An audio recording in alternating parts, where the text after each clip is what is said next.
We don't even understand freedom anymore. We are a country that is headed towards socialism, totalitarianism, beyond your wildest imagination. I have to tell you, I'm doing a story tonight that I wanted to debunk these FEMA camps. I'm tired of hearing. You know about them? Sure. I'm tired of hearing. I wanted to debunk them. Well, we've now for several days done research on them.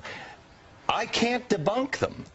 And we're going to carry the story tonight. I don't know anything about them. So it is our government. If you trust our government, it's fine. If you have any kind of fear that we might be headed towards a totalitarian state, look out, buckle up. There's something going on in our country that is ain't good. Name the monster in the dark and have no fear. There are more of us than there are of them. We just have to be honest and open about it. Okay, so the FEMA, they're not FEMA trailers, FEMA prisons, FEMA camps. These are actual prisons that were built under the Bush administration, and they were built specifically for a couple of reasons. One was for a massive influx of illegal immigrants that we would have to jail. Now they're sitting there empty. If you got a problem in California, why aren't we using those? But why aren't we using those? That's FEMA, federal emergency. What's that have to do with immigration? That's an I word. It's an odd thing. It has nothing to do with that. We're sitting here and we're actually considering not enforcing our law yet again in California. Here are people who are taken off the streets, violent criminals, some of them, and we're just going to dump them back into the streets. California is absolutely out of control. You want to see your future, America. If we continue to do this, just look to California, because that's where we're headed. So is that a federal issue, though, or is that Governor Schwarzenegger? This is Schwarzenegger. Their prisons are overcrowded. They're going to release a third out of the prisons in California. Yet another reason to open my business in California. And these camps are all over the U.S.? Yes. And they're all empty? Yeah. Yeah. And they're all, and look, here's the thing. So that's what you're talking about tonight. You'll see that tonight, and I tell you, it just something doesn't sit right with me. You know, we were talking off the air. We have a standing battalion in this country in Maryland. It's not the National Guard. My show is going to send out letters to all of the governors. I want all the governors on record saying they will not allow the United States Army or any branch of the military unless they call them up. You know, what's this battalion supposed to do? It's for emergencies. It's for civil unrest. So it's like the National Guard? But it's not the National Guard. It's a super guard. It's a super guard. When did it start? August. It was. They say it was for September 11th, but it was actually put into place this last August. So you're saying that we had trouble recruiting for a while for the military, but you're saying we didn't have any trouble forming this force, and who pays for it?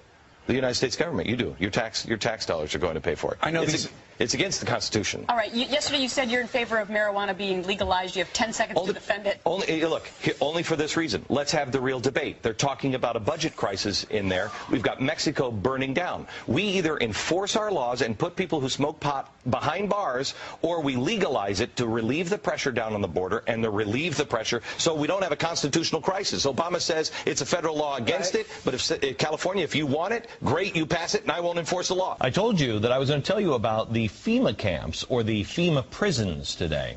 This is something that I snapped on the air because somebody called me up and said, why don't you talk about the FEMA prisons? And I said, can we just settle the FEMA prison thing? I don't believe in the FEMA prison. If you don't know, I'll tell you about it in a couple of days. I was going to talk about it today, but as I came in and did the show this morning, and then I went into my office and I was looking at all the research that had been compiled, and it wasn't complete. And I am not willing to bring something to you that's half-baked. If these things exist, that's bad, and we will cover it. If they don't exist, it's irresponsible to not debunk this story. We have an independent group on this program looking into it, turning over every stone. I am going to bring you this story. This program is not beholden. This is going to drive the conspiracy theorists crazy. Let me add this. They're making me say this. Help. This program is not beholden to anybody. We answer to ourselves. I answer to me. I lost sleep last night worrying about this story, thinking about this story, and wanting to make sure that I got it right. The only thing that I answer to is myself, and I just want to be able to look at myself in the mirror and also sleep at night. Joining me now is Congressman Ron Paul. Hello, Congressman. How are you, sir? Hello, Glenn. Good to be with you. Good to be with you.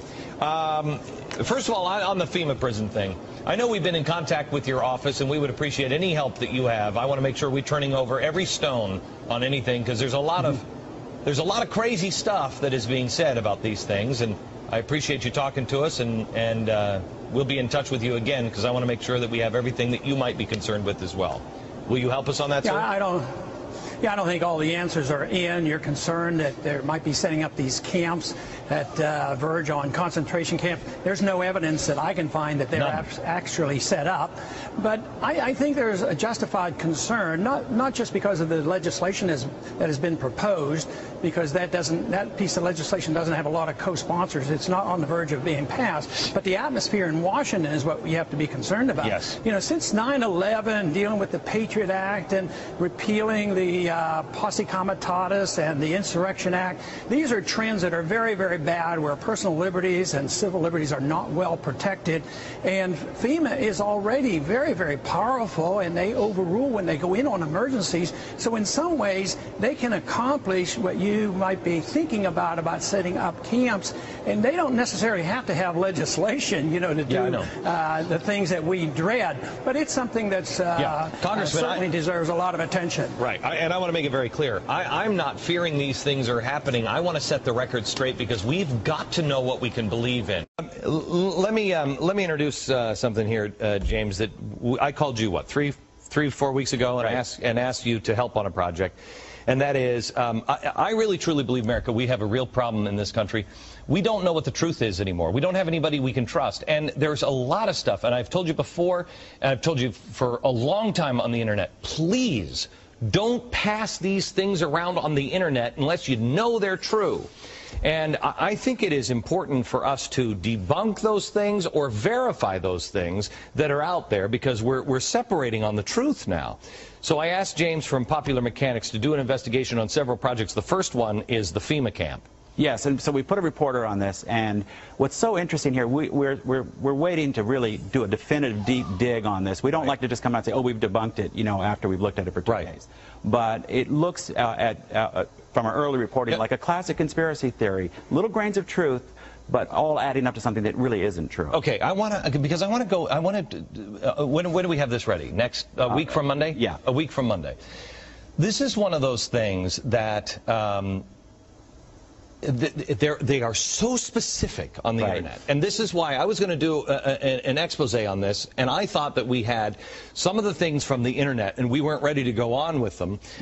All we had was the grains of truth and the things that we knew were false and this, but we didn't have that definitive, they show this picture, here it is. They showed this picture, there it is. And that's why we called you. Well, yes, and you know, you remember all the 9/11 conspiracy theory reporting we did, and we found again and again, someone would take some little fact, but they would take it out of context, and they would put it on the web, and it looks credible because they mimic, you know, the way that regular journalists But you are going to be able to show the pictures, and you're going to say, this is true, this is false, this is true, this is false. Great. That is a week from Monday.